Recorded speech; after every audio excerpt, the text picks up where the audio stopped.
ఏం చేయబోతున్నారు ఈ రోజు? గోంగూర ఎండుమిర్చి పచ్చడి. ఓకే, సో మంచి కారం కారంగా గోంగూరతో కాబట్టి పుల్ల పుల్లగా బాగుంటుంది అన్నమాట.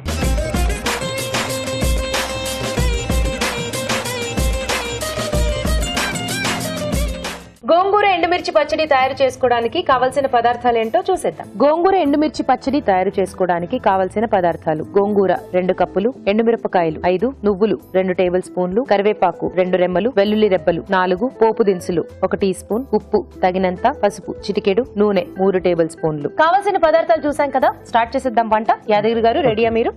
సో ఏం చేసుకోవాలి మాకు 1 by 1 చెప్పరా? ఫస్ట్ నువ్వులు వేయించుకోవాలండి. నువ్వులు వేయించుకోవాలి ఫస్ట్.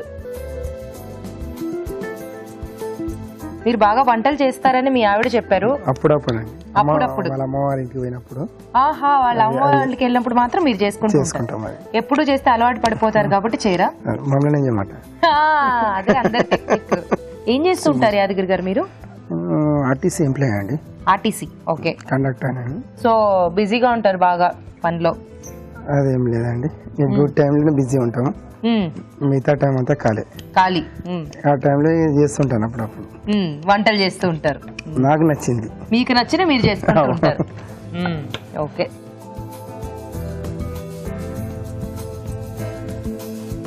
ప్యాన్ లో ఆయిల్ వేసుకొని మిర్చి కొంచెం వేయించుకోవాలి. వేసుకుని ఎండుమిరపకాయలు వేయించుకోవాలి లైట్ గా. సో కలర్ మొత్తం చేంజ్ అయ్యేదాకా వేయించుకోవాలి. కొంచెం లైట్ షేడ్ వచ్చి. ఆ గురించి వాచ్ చేస్తూ ఉంటారు ఎప్పుడైనా? చూస్తుంటారా ఇంట్లో ఉన్నప్పుడు? సో మీ ఆవిడ చూస్తూ ఉంటే చూడనిస్తారా? చూడనిస్తారు. ఎందుకంటే ఎందుకు చూడనివ్వరు? చూస్తే కదా డిఫరెంట్ వంటలు వాళ్ళకు వండి పెట్టేది కదండి. అంతే కదండి. హ్యాపీనా?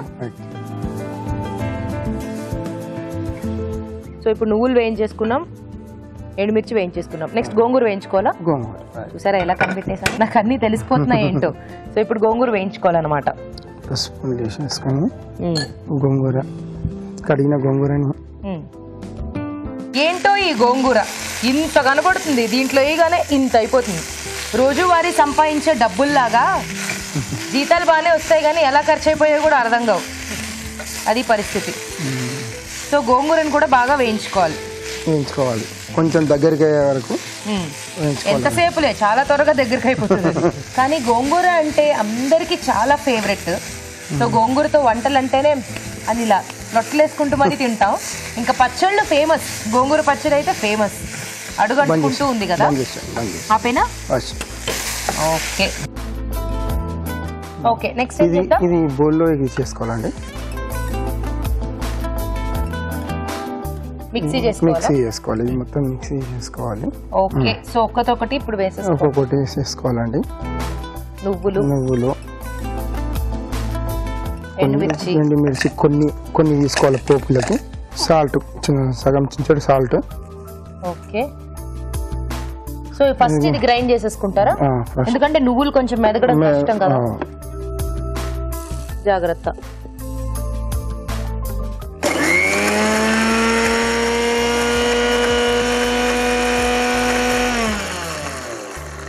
ఇప్పుడు గోంగూర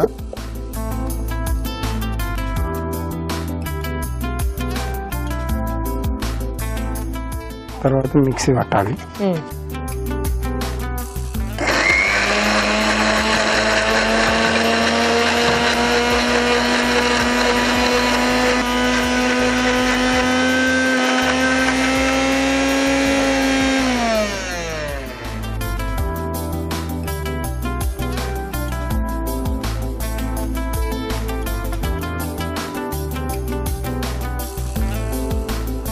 మిక్స్ అయిపోయిందండి. ఇది తీసేసుకొని ఒక బౌల్లోకి ఎత్తుకుంటే తీసుకొని బౌల్ ఇక్కడ పెట్టుకోండి.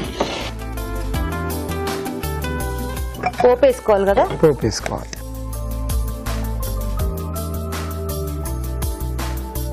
సో దీనికి సరిపడా కొంచెం ఆయిల్ వేసుకుని పోపు వేసుకోవాలి.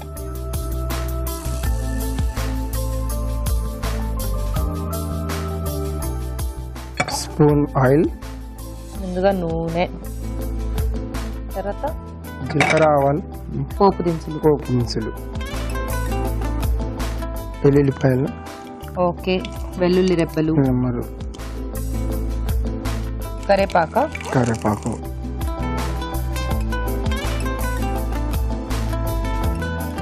ఎండుమిర్చియా ఇందాక ఆల్రెడీ వేయించుకున్నాం కదా. కొన్ని జస్ట్ పోపులకి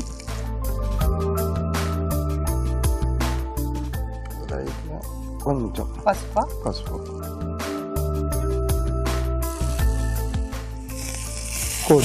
కొత్తిమీర కొంచెం వేసేనా.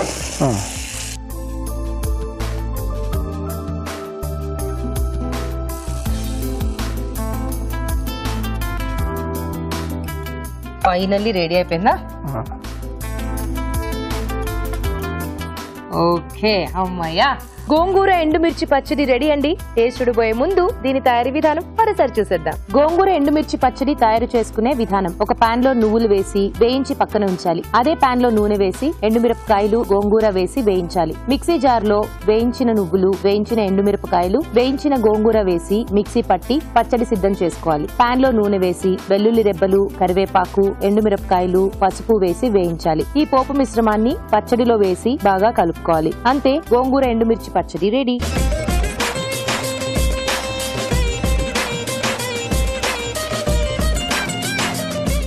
గోంగూర ఎండుమిర్చి పచ్చడి ఎలా ఉందో టేస్ట్ చూసేద్దామండి. రాజు గారు టేస్ట్ చూడండి. ఓకే, ఇది ఒక డిఫరెంట్ టేస్ట్ లో ఉంటుంది, బాగుంటుంది ఎండుమిర్చి తోటి. సో ఆ పుల్ల పుల్లగా, కారం కారంగా.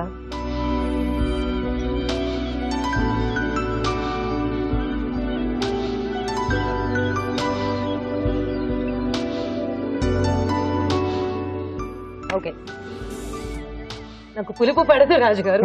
సో ఆ ఎక్స్ప్రెషన్ అన్నమాట, అది బాగుందండి. ఎండుమిర్చితో కలిస్తే చాలా డిఫరెంట్ గా ఉంటుంది కదా, పచ్చిమిర్చితో ఎండుమిర్చితో కొంచెం ఆ డిఫరెన్స్ అనేది బాగుంటుంది. బాగా చేశారండి. రైస్ లో తింటే అది కరెక్ట్ గా తెలుస్తుంది. కొంచెం అన్ని కూడా కరెక్ట్ వేసారు. కరెక్ట్ గా వేసారండి అన్ని. చూసినప్పుడు కాస్త సాల్ట్ తక్కువ అనిపించింది నాకు, కానీ ఏమన్నా అలా లేదు, బ్యాలెన్స్ గానే ఉంది. సూపర్ అండి, చాలా బాగుంది, చాలా టేస్టీగా ఉందండి పచ్చడి. మీరు కూడా ట్రై చేయండి.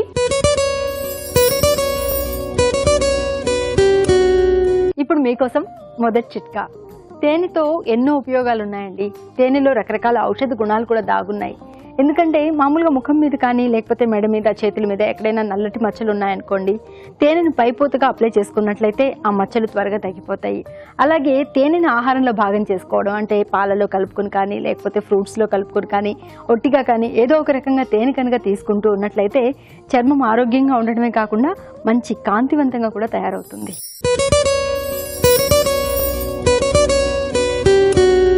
ఒకప్పుడైతే కుంకుడుకాయలు, సీకాయ ఇలాంటివి ఎక్కువగా తలస్నానానికి వాడేవాళ్ళు కదా.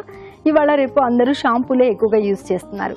కానీ వారానికి ఒక్కసారైనా కుంకుడుకాయలతో కనుక తలస్నానం చేసినట్లయితే జుట్టు బాగా స్ట్రాంగ్గా ఉంటుంది, చుండ్రు లాంటి సమస్యలు రాకుండా ఉంటాయి. అలాగే హెయిర్ ఫాలింగ్ కూడా తగ్గుతుంది, జుట్టు ఆరోగ్యంగా కూడా పెరుగుతుంది. పాల మీగడలో కొద్దిగా శనగపిండి, కొద్దిగా నిమ్మరసం కలుపుకొని బాగా మిక్స్ చేసుకుని ఈ పేస్ట్ని పెదవుల మీద మృదువుగా రాసుకుంటూ ఉన్నట్లయితే పెదవులు మృదుత్వాన్ని సంతరించుకుంటాయి.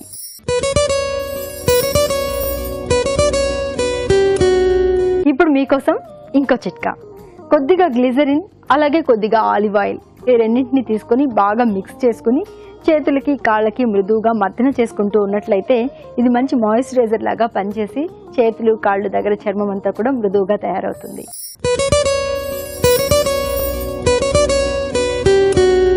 మన శరీరంలో ఉన్నటువంటి అవయవాల్లో అన్నింటిలోకి సున్నితమైనవి, బాగా ఉపయోగకరమైనవి ఏంటి అంటే కళ్ళు అని ఎవరైనా టక్కుని చెప్పేస్తారు.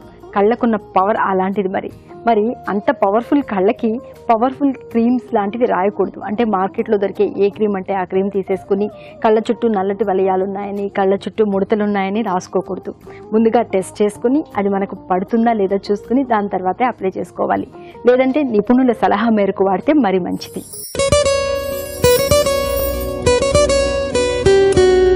మందారం ఆకులు కొన్ని తీసుకొని నూనె కాస్త మరగ కాచుకుని ఆ ఆకులను అందులో వేసుకొని బాగా కాగిన తర్వాత గోరువెచ్చగా ఉన్నప్పుడు తలకు మృదువుగా అప్లై చేసుకొని మాడుకు కానీ జుట్టుకి మొత్తం అప్లై చేసుకొని ఒక హాఫ్ అన్ అవర్ తర్వాత కనుక తలస్నానం చేస్తూ ఉన్నట్లయితే ఇలా వారానికి ఒక 2 సార్లు కనుక చేస్తూ ఉన్నట్లయితే జుట్టు హెల్దీగా పెరుగుతుంది. అలాగే జుట్టు తెల్లబడిపోవడం అనే సమస్య కూడా కొద్ది వరకు వాయిదా వేయచ్చు.